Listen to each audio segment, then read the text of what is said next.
Hi guys, நம்ம memory watching doctor ஸ்டோனில் season 1 episode 22 தான் பார்க்க போகிறோம். வாங்க வீடியோக்குள்ள போயிடலாம். இவ்வளவு சின்னதா இருக்குது நமக்கு பத்தாது. அதனால குகைக்கு போயிட்டு இன்னமும் அள்ளிட்டு வரணும். எனக்கு தெரிஞ்சு கண்டிப்பா உள்ள நிறைய இருக்கும். சூட்டையே தாங்குற அளவுக்கு இந்த டங்ஸ்டன் ரொம்ப சக்தி வாய்ந்ததுன்னு சொன்னல. லைட்டை உருவாக்க நமக்கு இன்னும் ஒரு பொருள் தான் தேவை. அதை எடுக்க நம்ம கூட வர போற கடைசி ஆள் யார் தெரியுமா? அப்பா தம்பி. டங்ஸ்டன் ஒரு உறுதியான பொருள்ங்கிறதுனால அதை எடுக்கிறதுக்கு போல எங்களுக்கு தேவை. அதனால நம்ம 3 பேரும் பட்டிஸ் மாதிரி ஒண்ணா குகைக்கு போய் குடஞ்சி எடுத்துட்டு வருவோமா? அது கேம்ல வர்ற மாதிரியே. செங்கு குரோம் இவங்க 2 பேரும் கூட மேக்மா போறானா? 2 பேரும் தனியா போனாலே கிறுக்குத்தனமா பண்ணாங்க. இதுல இவன் வேறயா? என்ன ஆக போகுதுனே தெரியல. நான் தான் தலைவன் அப்படின்னு இந்த மேக்மா பையன் அவங்க கிட்ட சொல்லி ஆடிக்கிட்டு இருப்பான். சரி வாங்க, நேரத்தை வீணடிக்காம கிளம்பலாம். ஒன்னா போய் கலக்கலாம். வேக்யூம் டியூப்ல பயன்படுத்துறதுக்கான ஃபிலமெண்ட்ஸ்ங்கிற மேஜிக் ஸ்டோனை எடுக்கிறதுக்காக தான் நம்ம போயிட்டு இருக்கோம். அல்ட்ரா வயலட் லைட் பட்டதும் பிரகாசிக்கிறது தான் அந்த ஷீலைட். அதுலதான் இந்த உலகத்திலே ஈட்ட சமாளிக்கக்கூடிய டங்ஸ்டன் இருக்கு. அந்த குகைக்குள்ள ஒரு நதி இருக்கு. அந்த நதியில தான் இது வந்துச்சு. அப்ப இன்னும் ஆழமா போனோம்னா இன்னும் நிறைய கிடைக்கும். அந்த குகை எங்க இருக்குன்னு நீ தான் எங்களுக்கு வழிகாட்டி எங்களை கூட்டிட்டு போகணும். க்ரோ மனசுல வச்சு என்ன செய்யுமான்னு தெரியல. அந்த குகையில இவனுக்கு 2 பேர் தனியா தானே இருப்பானுங்க. அங்க எங்களை தவிர வேற யாரும் இருக்க மாட்டாங்க. கிரிமினலா யோசிக்குது. ஏன்னா சீக்கிரட்டா எதையோ சொல்லி அனுப்பிச்சிச்சு. அது ஜென்ன மிரட்டி அனுப்புறானா இல்லை சொல்றானா? ஒரு வழியா இந்த இடத்தை விட்டு அவன் கிளம்பிட்டானா? நம்ம கிராமத்தை விட்டு ஒரேடியா செங்கட் போயிட்டான். என்னடா பயங்கரமா கதை. இங்க இருக்க தண்ணி கொஞ்சம் வெதுவெதுப்பா இருக்கே. அப்ப இந்த இடத்துல நமக்கு கண்டிப்பா பொக்கிஷங்கள் கிடைக்கும்.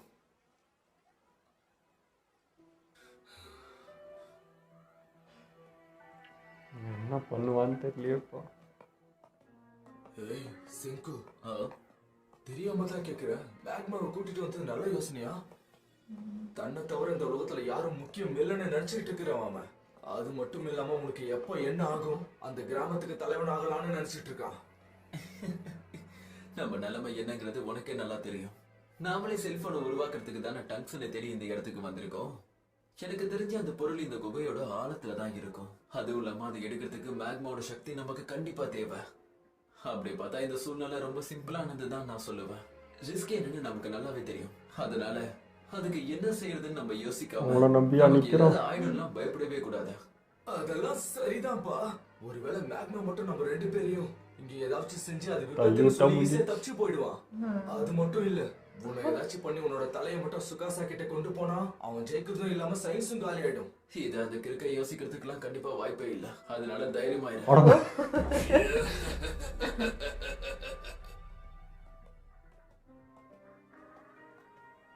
நல்லதான் இருப்பான்னு நினைக்கிறேன். அங்கேயே கொண்டு இருக்கலாம். செங்கு, என்னாச்சு? இதுதான் மைக்கா. ஆனா எனக்கு தெரிஞ்சு இதனால நமக்கு பெருசா எந்த உதவியும் இருக்காது. ஆனா இந்த கல் ரொம்ப கூர்மையா இருக்கிறதுனால நம்ம விரல்களை வெட்டிடும். பாத்தீங்களா, இதெல்லாம் இயற்கையா உருவாக்கி இருக்க குழிகள். ஐயோ, நல்ல வேலை டார்ச் எடுத்துன்னு வந்தாங்கன்னா என்ன ஆயிரும்? ஒருவேளை இதுல விழுந்தா நம்ம கதி அதோ கதியா? ஆமாப்பா, இதெல்லாம் எந்த அளவுக்கு ஆழமா இருக்குன்னு தெரியாததுனால கையில வச்சு ஏணி வச்சு கூட நம்மளால வர முடியாது.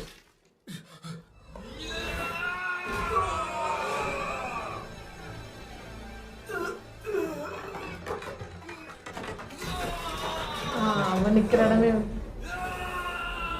செங்குக்காக தான் பண்ணான். அவன் இடம் தான் உடஞ்சிச்சு. வந்து காப்பாத்துறா வாடா. கவனிச்சே இல்லையா? இதுக்குள்ள தள்ளி விட்டு நம்மளோட கதையை முடிக்கிறதுக்காக தான் மேக்மா அப்படி பண்ணான். இல்ல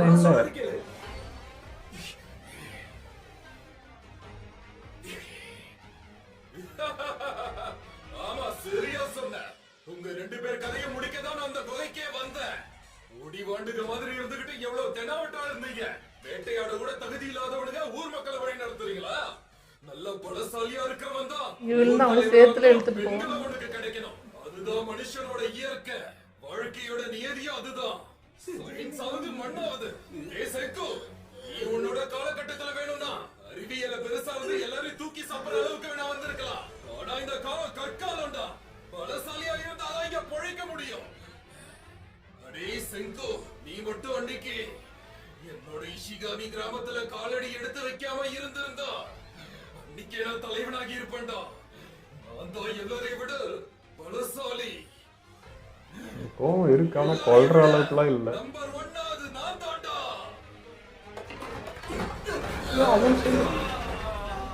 செக்கு மேக்மா அங்க போய் என்ன கிடைக்க போதா? என்னடா இப்படி முடிக்கிறாங்க? ஆனால் செங்குக்காக தான் ஏன் பண்ணோம். ஏதோ அடியில தான் கிடைக்குன்னு வர சொன்னா.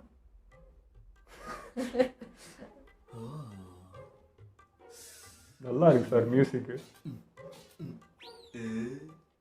ஏண்டா அங்க இங்க நல்லாடிக்கிட்டு இருக்க? அமைதியா வந்து உட்கார மாட்டியா? இந்த இடத்த அளவெடுத்துட்டு இருக்கப்பா. இதோ பாரு, நம்மளால இந்த குழியை விட்டு வெளியே போகவே முடியாது. அதுக்குன்னு முட்டாள் மாதிரி இங்கேயே சும்மா உட்காந்து வேடிக்கை பார்த்துட்டு இருக்க சொல்றியா? இங்க பாரு, இன்னும் கொஞ்சம் நீ சத்தமா பேசணும்னா இந்த மொத்த குகையை நம்ம மேல விழுந்துடும். ஓ தலை எழுத்து, இவன் கிட்ட சிக்கிட்டேனே. நீயா ஏண்டா, என்னடா பண்ற? உனக்கு நிம்மதியா இருக்க விட மாட்டியா? மேல வந்தானா அவ்வளவுதான். நான் தான் சொன்னேன்ல, சத்தம் போட்டா இந்த குகை இடிஞ்சு விழுந்துடும், அமைதியாயிரு. காக்காமை தண்ணி ரொப்பி மேலே. தண்ணி கொண்டு வந்து இந்த குழிக்குள்ள தொடர்ந்து ஊத்திக்கிட்டு இருந்தா கடைசியில இது நடந்ததுக்கு அப்புறம் அவன் மேல வரலாம்ல. எப்பா ஆனா பாவி ஜன்னி வந்து செத்துருவாங்கடா. இவ்வளவு பொறுமையா ஊத்தினா நாங்க ஜென்மத்துக்கு வெளியே வர மாட்டோம். மனுஷனுக்கு பொறுமை ரொம்ப முக்கியம்னு தெரிஞ்சுக்கோ. சும்மா கத்திக்கிட்டு இருக்காத. கொஞ்சம் இரியா, இதுவும் நல்ல யோசனை தான். விடாமுயற்சியை பத்தி வெட்டித்தனமா பேசி எந்த பிரயோஜனமும் இல்ல. சயின்ஸ்ல எது வேலையாகும் வேலையாகாதுன்னு தான் பார்க்கணும். நம்ம கிட்ட இருக்க கேஸ் மாஸ்க் டியூப் எல்லாத்தையும் ஒண்ணு சேர்த்தா இந்த குழியோட ஆழம் வரைக்கும் வரும். டோரிச்செலியின் விதியின் படி டியூபோட சுற்றளவு 2 சென்டிமீட்டர் இருக்குன்னா அதோட ஃப்ளோ ஒரு செகண்டுக்கு 0.00139 வரைக்கும் வரும். தோராயமா இந்த குழியோட அளவு 28 கியூபிக் மீட்டர்ஸ் இருக்குன்னா அப்ப இது மொத்தமா நிறையறதுக்கு குறைஞ்சது ஒரு 6 மணி நேரமா தான் ஆகும். அதோட தண்ணியா விதவிதப்பா இருக்கிறதுனால நமக்கு ஹைப்போதெர்மியா வராது. மண்டையா இதெல்லாம் புரியல் தானே வந்து திரும்ப அதே யோசிக்கலாம். நான் சொல்ற விஷயத்தை நீ நல்லா கேட்டுக்கோ, அதுபடி நீ செய்யணும், சரியா? நீ சொல்லு தங்கம், செதுக்கிடலாம். என்னை பத்தி தெரியும்ல, மனசு வச்சா மலையை நகர்த்திடுவேன்.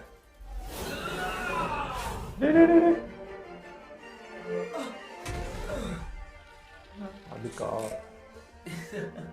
நான் தான் அப்பவே சொன்னேன்ல, நம்மள ஒருத்தருக்கு எதானாலும் நம்ம எல்லாருக்குமே பிரச்சனை தான். என் காலத்துல அறிவு இருக்கிறவங்க தான் எல்லாத்தையும் செய்வாங்கன்னு கொஞ்ச நேரத்துக்கு முன்னாடி சொன்னேன்ல. உண்மையிலேயே பார்த்தா அப்படி சொல்ல முடியாது. ஏதோ நாங்கெல்லாம் சமாளிச்சுட்டு இருந்தோம். தொழில்நுட்பம் நிறைஞ்ச நாகரிகத்துல என்ன மாதிரி ஆட்கள் எவ்வளவு தேவையோ அதே போல ஒன்ன மாதிரி பலசாலியான கிறுக்கணும் தேவை. என்னடா பொறுத்த எவ்வளவு பெரிய புத்திசாலியா இருந்தாலும் அவனுக்கு இன்னொருத்தனோட உதவி தேவைப்படாம இருக்காது. அதனால இதுல பார்த்தா தலைவங்கிறதுலாம் முக்கியமே இல்ல. சந்தர்ப்பத்துக்கு ஏத்த மாதிரி நம்ம திறமைய பயன்படுத்துறவன தான் புத்திசாலின்னு சொல்லுவாங்க. நீ என்ன வேணா சொல்லி, எனக்கு அது தேவையில்லை. இதோ பாரு செக்கு, என்ன பொறுத்த வரைக்கும் நீ அரியாசனத்தை பறிச்சுட்ட, அவ்வளவுதான். ஆமா, நீ சொல்றதும் சரிதான். ஆனா அதுக்குதான் இப்போ அரியாசனமே அவங்க அப்பா உருவாக்குனதானடா. வரலாற்றுல கடந்த 2 மில்லியன் வருடங்களா மனிதர்கள் எல்லாருமே ஒண்ணு சேர்ந்து உழைச்சதுனால என்ன கிடைச்சதுன்னு நீ கூட சீக்கிரமே பாப்ப. அதெல்லாம் பாத்தீங்கன்னா நீ அப்படியே தலை சுத்தி போயிடுவ. ஈரமண்ணா இருக்கு, தாங்குமா?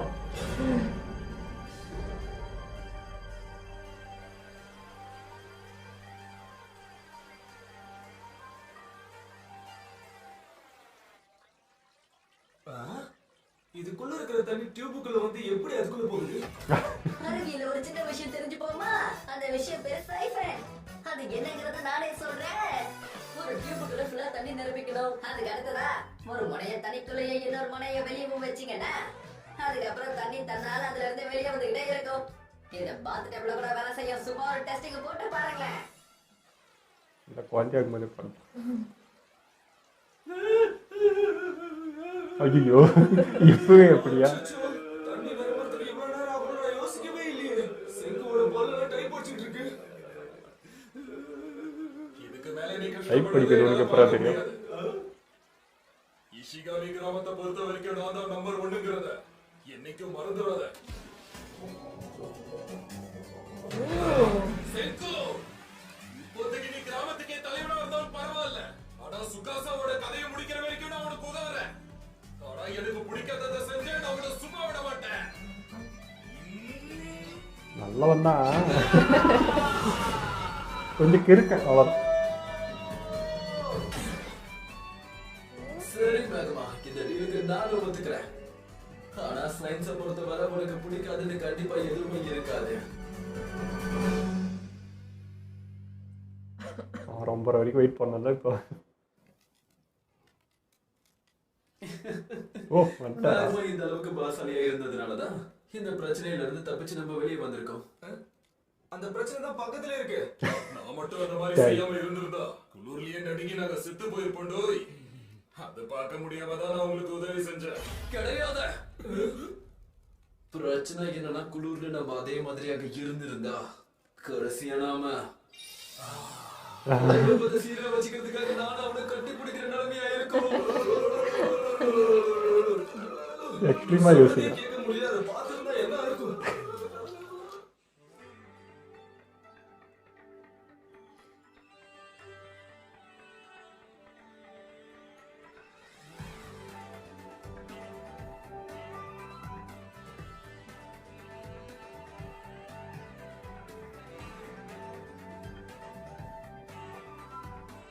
எங்க இப்ப கால் வைக்குது, அவனால முடியல.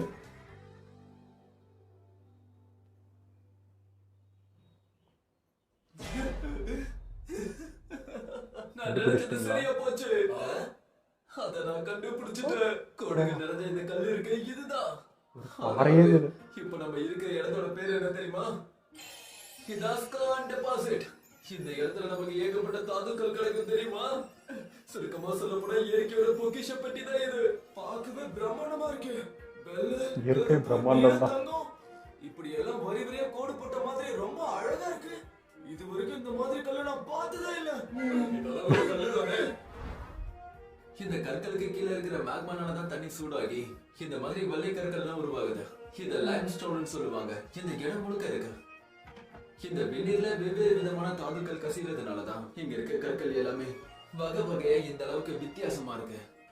அதனாலதான் ஸ்கான் டெபாசிட் எல்லாருமே இயற்கையோட பொக்கிஷம் சொல்லுவாங்க. அதான் விஷயமா? அதனாலதான் கற்கள்ல இருக்கிற விரிசல்கள் எல்லாம் கோடுகளா மாறுதா? இதுல நல்ல விஷயம் என்னன்னா, மேக்மாவோட வாட்டத்தரமான பலம் நம்ம கிட்ட இருக்கிறதுனால அட்டகாசமான அரிய வகை கற்கள் எல்லாமே நமக்கு கிடைக்கும். மனுஷங்களுக்கு ஏற்ற மாதிரி இயற்கை வேலை செய்யல. ஒரு வழியா நம்ம இங்க வந்தாச்சு. இந்த இடத்துக்கு நம்ம எதை தேடி வந்தோமோ அது இந்த பாறைக்குள்ளதான் இருக்கு. ஆனா பாறைகளை உடைக்கிறது ஒண்ணும் அவ்வளோ ஈஸி இல்லையே. அதனால நம்ம எவ்வளவு முயற்சி செஞ்சாலும் கண்டிப்பா அதை நம்மளால எடுக்க முடியாது. அதனால நீ தான் உதவணும், நம்பர் 1 பலசாலி. ஒருவேளை நான் உன்னை நேரடியா தாக்கினா நீ சயின்ஸை வச்சு பதிலடி கொடுப்பேன்னு எனக்கு நல்லாவே தெரியும். ஆனா இந்த புதையில தோன்றதுக்காக என் கையில இந்த ஆயுதத்தை கொடுத்தியே நான் உன்னை தாக்குவேன்னு உனக்கு தோணலையா? தோணல. அப்ப இன்னும் திருந்தலையா நீ? நான் என்னைக்கு தெரிஞ்சிருக்கேன். சும்மா இருந்தவனை சுரிஞ்சு விட்ட மாதிரி என் கையில ஆயுதத்தை வேற கொடுத்திருக்கீங்க, நான் சும்மா விடுவேனா? தெரியும்டா. ஆனா போன தடவை நான் உன்னை கொல்லலாம் முயற்சி செய்யல. எனக்கும் அது தெரியும். அதனாலதான் இந்த குளிக்குள்ள விழுந்து நான் கஷ்டப்பட்டுட்டு இருக்கும் போது உன்னால வேடிக்கை பார்க்க முடியாம என்னை காப்பாத்தி விட்ட. நீ என்னை தள்ளி விட்டது கூட என்னை கொல்றதுக்காக நீ செய்யலன்னு எனக்கு தெரியும். உண்மையை சொன்னா நீ என்னை காப்பாத்துறதுக்காக தான் அப்படி செஞ்ச. ஆனா ஒரு அடியும் விட்டான்.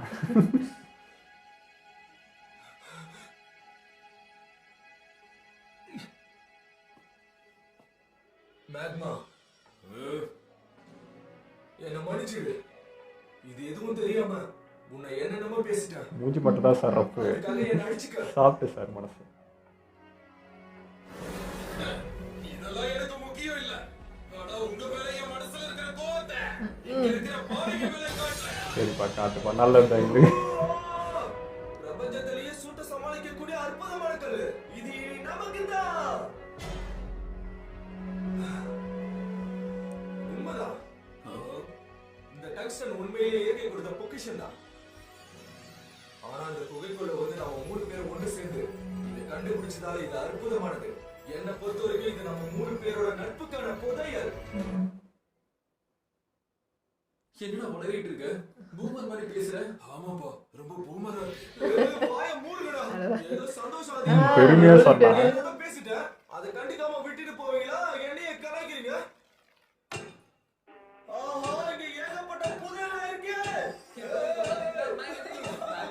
கண்ணில் ரெண்டு.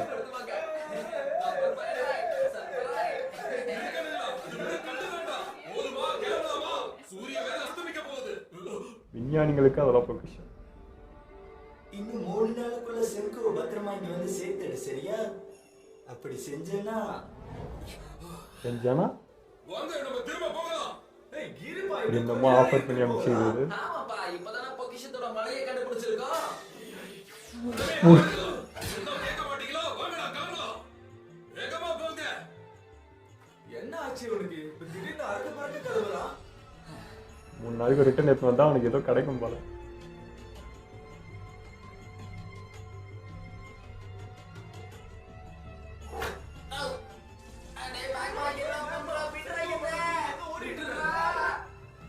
சுகாசா வின் பண்ணி பேர் வாங்கலான்னு பார்க்குறேன்னா வாங்க செங்கோ நண்பா, வெல்கம். என்னடா நடக்குது இங்க? உதவிக்கு யாரையாவது கூப்பிடலன்னு நினைக்காத செங்கோ. ஏன்னா ஜென்னும் நானும் சேர்ந்துதான் இதை பிளான் பண்ணிருக்கோம். பர்த்டேவா? பரவாயில்ல, எல்லாரும் ஒரு வழியா ஒண்ணு சேர்ந்து ஒரு நல்ல யோசனைக்கு தான் வந்திருக்கீங்க. நீங்களே சுகாசா கிட்ட என்ன பிடிச்சு அவங்க கிட்ட ஒப்படைச்சிட்டீங்கன்னா இந்த கிராமத்தையும் உங்களையும் ஒண்ணு செய்யாம விட்டுருவா, நீங்களும் பாதுகாப்பா இருக்கலாம். அட பைத்தியக்காரா.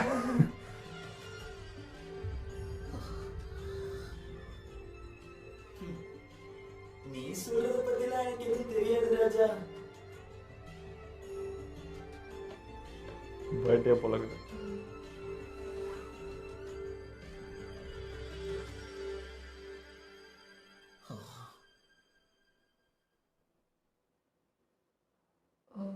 டெலஸ்கோப் எப்படா கண்டுபிடிச்சு?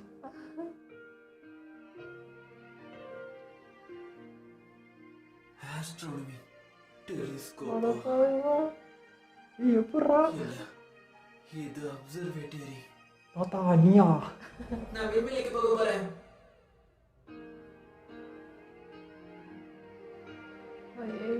பெரிய விஷயம்ப்பா.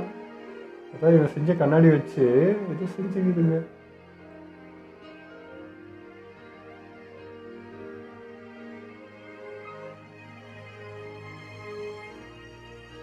பயங்கர எமோஷனலான விஷயம். வருஷம் பிறந்து இன்னைக்கு 4வது நாள். அதோட இன்னைக்கு உன்னோட பிறந்த நாளுன்றது ம். எங்களுக்கு இப்பதான் தெரிஞ்சது. அதனாலதான் உனக்கு பரிசு கொடுக்கறதுக்காக நாங்களே இதை செஞ்சிருக்கோம். ஒரு சர்ப்ரைஸ் பண்ணலான்னு பார்த்தா வில்லேஜ் சந்தேகப்பட்டியடா. ஒரு வழியா அவன் இந்த கிராமத்தை விட்டு கிளம்பிட்டான். மக்களே, நான் சொல்றத கொஞ்சம் கேளுங்க. என்கிட்ட ஒரு அட்டகாசமான ஐடியா இருக்கு. அது என்னன்னா, ஏதோ ஓரளவுக்கு தான் எனக்கே ஞாபகம் இருக்கு. அதாவது ஒரு டியூப்ல 2 லென்ஸ் செட் பண்ணி ரொம்ப தூரத்துல இருக்கிறத பார்க்க முடியும். கொஞ்சம் கவனிங்க. உதவுறதுக்கு இவங்களும் வரணும் சொல்லியிருக்காங்க.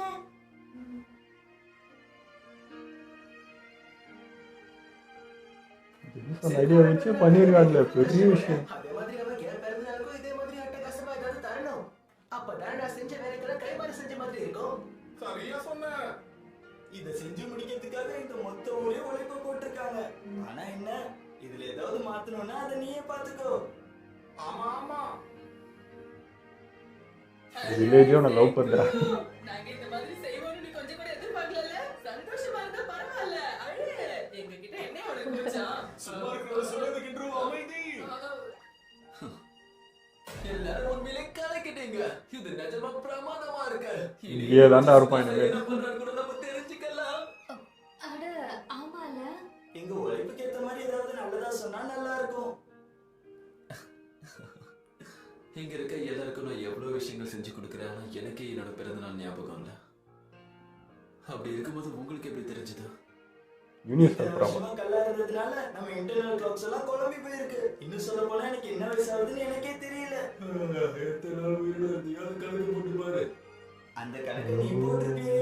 சரியா 6268 நாட்கள் ஆகுது. அதை வச்சு calculate பண்ணிட்டேன். நீ என்கிட்ட இருந்து வாங்கிட்டியா? ஆனா நான் எப்போ கல் சிலையில இருந்து மனுஷனா மாறினங்கிற விஷயத்தை நீ மிஸ் பண்ணிட்டியே. உனக்கு தெரியும்ல, நீ மனுஷனா மாறினத அன்னைக்கு எழுதி வச்சிய ஞாபகம் இல்ல? அந்த அதிசய திரவம் இருக்கிற அந்த குகையில நீ மனுஷனா மாறின அந்த நாளை குறிச்சு வச்சிருந்தல.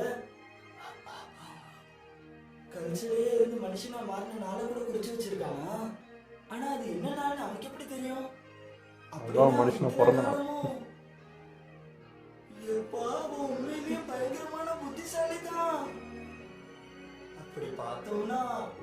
சொல்ல போனா உன்னை சந்திக்கிறதுக்கு முன்னே இருந்து உன்னை பத்தி நான் எப்ப தெரிஞ்சுக்கிட்டேனோ அப்போ உன் கூட இருந்தேன்னா என் தேவைகளை தீர்த்துக்க முடியும்னு நினைச்சேன். இந்த கிராமத்துல இருக்கவங்களும் அதே மாதிரி தான் நினைக்கிறேன். ஆனா இதெல்லாம் கேட்கும்போது நீ பூமர் மாதிரி இருக்குன்னு சொல்லலாம் செங்கு. கரெக்ட் தான், பூமர் மாதிரி தான் இருக்கு. சொன்னல. இன்னைக்கு எபிசோடில் மேக்மா தாங்க மாசு செம்மையாக இருந்தது. ரொம்ப பிடிச்சி போச்சு அவன் கேரக்டர். ஆரம்பத்தில் அவன் மேலே செம்ம ஒரு கோவம் இருந்துச்சு, கடுப்பு இருந்துச்சு. ஏன்னா ஜென்னை அன்றைக்கி போட்டு அப்படி துவைச்சது. அது ஒரு மாதிரி அவன் கேரக்டரே எங்களுக்கு ஒரு இதுவாக இருந்துச்சு. ப்ளஸ் போட்டி அதெல்லாம் அப்படி தான் இருந்தான். பட் இன்றைக்கி வந்து அவன் வரப்போ ஒரு மாதிரி தான் வந்தான், ஒரு டவுட்டில் தான் இருந்துச்சு. பட் செங்கோ வந்து அங்கே காப்பாற்றினான் பாருங்க, அதுலேயே அவன் யாருன்னு அவன் நினச்சிருந்தா இந்த ஏனி எப்போ வேணாலும் அவனுக்கு ஒன்று இருக்கலாம். அந்த வஞ்சகம் இருந்துச்சுன்னா எவ்வளோ சான்ஸ் இருக்குது. பட் அங்கேயே பண்ணுறப்பே ஓகே அந்த தாட்டில் இல்லைன்றது புரிஞ்சது. பட் அவன் உயிர் போயிடக்கூடாதுன்னு இவன் உயிரை ரிஸ்க் எடுக்கிறப்போ இன்னும் அவன் பெரிய மனுஷனாயிட்டான். அதில் இன்னும் பிடிச்சி போச்சு. பட் பேச்சாளர் ரூடாக தான் இருக்குது. பட் உள்ளே சாப்பிட்டான். அது வெளியே அப்படி ரக்கடாக அப்படி காமிச்சிக்கிறான். அவனுக்குள்ளே அந்த கோபம் இருக்க தான் செய்யுது. அந்த வில்லேஜ் மேலே ஆசை, சின்ன வயசுலேருந்து ஒரு ஆசை இருக்கும் இல்லையா, அது வந்து திடீர்னு ஒருத்தன் வந்து இப்படின்னு போயிட்டான். இவன் தான் தலைவன், இவங்க அப்பா தான் உருவாக்குனாங்க, அதெல்லாம் கரெக்டு தான். பட் என்னதான் இருந்தாலும் நம்ம ஒரு ஆசை இருந்திருக்கோம், இந்த வில்லேஜ் ஆள போகிறன்றப்போ டக்குன்னு இன்றைக்கி வந்து அவன் பிடிங்கிட்டானேன்றப்போ ஒரு கடுப்பு இருக்குதா சரி. அந்த காண்டு மட்டும்தான் அவனுக்குள்ளே இருக்குது, வேறு எதுவுமே இல்லை. யாரையும் கொள்ளணுன்ற நோக்கம்லாம் இல்லை. ஸோ அது ரொம்ப அழகாக ரொம்ப டவுட்டாகவே இருந்தான். காட்டின வரைக்கும் இது பண்ணுவானா, இதுவாக இருக்கும் அதுவாக இருக்கும், ஒரு கன்ஃபியூஸ்லேயே நம்மளை வச்சுருந்தான். பட் பயங்கர ட்விஸ்ட்டாக தான் இருந்தது. ரொம்ப நல்லவனா அப்படி தான் இருந்தான். அதேமாதிரி நேச்சுரல் எவ்வளோ அழகானதுன்றதும் இங்கே காட்டுது. அது வந்து நம்மளுக்கு ஏற்ற மாதிரி அது பண்ணிக்குதா எப்படின்றதே தெரியல. நம்மளுக்கு தேவையான பொருள் நம்ம வந்து இதெல்லாம் கண்டுபிடிப்போம், இதெல்லாம் தேவைப்படும்ன்ட்டு இயற்கையே ஏதோ நம்மளுக்கு கிஃப்ட் பண்ணுற மாதிரி இருக்குது. எல்லா விஷயங்களையும் அதுவே தேய்ச்சிக்குதுங்க இயற்கையாக. நம்ம வந்து இது வந்து கஷ்டப்பட்டு இப்போ மனுஷங்க தான் இதெல்லாம் பண்ணுறாங்களா இல்லை, இயற்கையாக எல்லாத்தையும் இப்போ ரெடியாக பண்ணி வச்சுக்குது. உனக்கு இதெல்லாம் தேவைப்படும்டா, இதெல்லாம் நான் பண்ணி வச்சுக்கிறேன்ட்டு பண்ண மாதிரி இருக்குது. அதில் நம்ம தேடி கண்டுபிடிச்சி எடுக்கிறது தான் நம்ம வேலையாகுது. ஸோ அதுவுமே அழகு. அந்த இடமே அவ்வளோ பியூட்டிஃபுல்லாக இருந்தது. ஒரு பாறை, அதுக்குள்ளே போனது குகை எல்லாமே சூப்பராக இருந்தது. நேச்சுரல் அழகுன்றது காட்டுச்சு. அந்த ரிட்டன் வரப்போ அதுவும் பயங்கர எமோஷனுங்க. அது வந்து கண்ணை கட்டி கூட்டின்னு வரப்போ ஒரு டவுட் வந்துச்சு. ஒரு வேளை வந்து செங்கு சுற்றி சுற்றி இதான் பார்த்துனுக்கிறா, லேட் ஆகுதுன்னு கண்ணை கட்டி கூட்டணும்னா நினச்சேன். பட் இங்கே வச்சு நிற்க வைக்க சுற்றி பார்க்குறப்போ டவுட் வந்துச்சு. ஓகே பர்த்டே போல இது ஏதோ கிஃப்ட் பண்ண போகிறாங்க, சர்ப்ரைஸாக ஏதோ பண்ணுவாங்க அப்படின்னு நினச்சேன். பார்த்தா ஆனால் இந்த அளவுக்குலாம் பண்ணுவாங்கன்னு எதிர்பார்க்கலிங்க. இதே இவங்க செஞ்சுட்டாங்களா, அதுவும் தாத்தா இவங்களை வச்சு ஜென்னு சொன்ன ஐடியா வச்சு அதை பண்ணி முடிச்சிட்டாங்களா, இவனுடைய துணையில் குரோமும் இங்கே இல்லை, 2 பேருமே இல்லாமல் வில்லேஜே இது செஞ்சு வச்சுன்னா எவ்வளோ பெரிய விஷயம் அது. அது எமோஷன் ஆச்சு. பட் இது காட்டிக்கலாம், அந்த எமோஷனாக எதுவுமே காட்டிக்கலாம். ஆனால் உள்ளுக்குள்ளே அவ்வளோ சந்தோஷம் இருக்குது. நம்மளுக்காக நம்ம தான் தொடர்ந்து செஞ்சுட்டு இருந்தால் நம்மளுக்காக செய்கிறாங்களேடான்ற. அதுவும் அவனுக்கு பிடிச்ச விஷயம் ஏதோ உயிரை நினைக்கிறனோ அதுவே ஒரு விஷயமா பண்ணி அவனுக்கு கொடுத்தது பயங்கரமாக இருக்குது. அதுவும் அதே மாதிரி தான். இப்போ நம்ம கரண்ட்டில் எப்படி இருக்கோ அதே மாதிரி அந்த குடிசை மாதிரி பண்ணி அந்த கேப் வச்சு அதே மாதிரி பண்ணியிருந்தாங்க. சூப்பராக இருந்துச்சுங்க. அது வேற லெவல். இன்றைக்கி எபிசோடே ஒரு மாதிரி சூப்பராக இருக்குது. எல்லாமே செம்மையாக இருந்துச்சு. வில்லேஜ் சூப்பர், இவன் சூப்பர்ன்ட்டு இந்த பக்கம் எல்லாமே பாசிட்டிவ் சைடு, இந்த பக்கம் காட்டுறப்போ இவ்வளோ அழகாக இருக்குல்லன்னு. அந்த பக்கம் போகிறப்ப தான் ஐயோ இது அழகான கிராமம், அழகான மக்கள், எல்லாருமே நல்லவங்கடா, இதை ஏன்டா டிஸ்டர்ப் பண்ணுறீங்க, ஏன்டா இப்படிங்கிற மைண்டை மாற்றிக்கூடாதுன்னு அவனுக்கு சொல்லணுன்ற மாதிரி இது. இப்படியே இருந்தால் அழகாக இருக்கும். பார்ப்பேன். அதில் மெயின் ரீசனே வந்து நம்ம ஜென்னு தான். ஏன்னா அந்த நம்பரெல்லாம் ஞாபகம் வச்சு பர்த்டே அந்த பேசினதெல்லாம் வச்சு கணக்கு பண்ணி இங்கே அங்கே சொல்லி அதை செய்ய வச்சு முழுக்க காரணமே அவன் தான். அவன் சம்மந்தம் இல்லாமல் தேவையில்லாமல் யார்ட்டுமே கான்வர்சேஷன் வச்சுக்கிறது. நான் வச்சுக்கிறானாலே ஏதோ இன்ஃபர்மேஷன் எடுக்கிறான், யார்ட்டு வந்து ஏதோ பண்ண போகிறான், அதுக்காக மட்டும்தான் ஜென்னு பேசுறது. ஸோ அவன் தான் சூப்பராக இருந்தது. அவாயிலே கேட்டு அதை தெரிஞ்சுக்கிட்டு ஒரு கேல்குலேஷன் பண்ணி பண்ணது வேற லெவல். ஏன்னா நானே பெரியவன், நீ எண்ணுக்கே வா அப்படின்ற மாதிரி இருந்துச்சு செங்கோ ரியாக்ஷன். ஆமாம், இனிமேல் வந்து ஜென்னு வந்து என்ன நைஸாக பேசினாலும் மியூட்டில் பேசினாலும் இனிமேல் டவுட் பண்ணுறதா இல்லைங்க. இனிமேல் ஏமாறதா இல்லை, அவன் என்ன பண்ணால் நல்லதாக பண்ணுவான்ற மைண்ட் செட் வந்துடுச்சு. அதனால் இனிமேல் டவுட் பண்ண வேண்டியதில்லை. ஓகே, இதெல்லாம் வீடியோ முடிச்சுப்போம். மறக்காம ஷேர் பண்ணுங்கள், மறக்காமல் சப்ஸ்கிரைப் பண்ணிடுங்க.